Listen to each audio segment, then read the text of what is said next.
Se deschide cerul astăzi ca o poartă de iubire.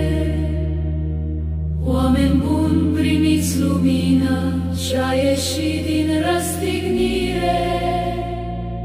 Lumânări topite în palme, noaptea curge în cântări, și icoanele primesc în tăcere sărutări.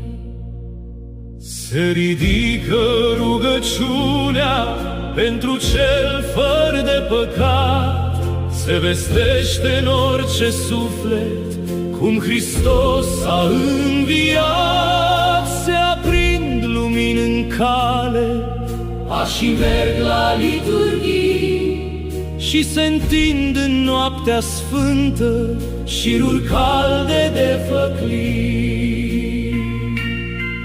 Cineva își șterge lacrimi, cineva zâmbește în taină, altul simte cum iertarea îi devine iarăși haină.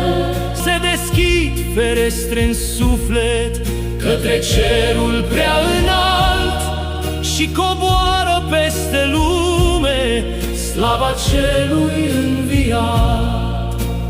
se deschid larg porți de case, mesele s-au așezat și în jurul lor se strânge omul cu tot ce-i mai drag. Se ciocnesc în pace ouă, Totul pare luminat și răsună peste toate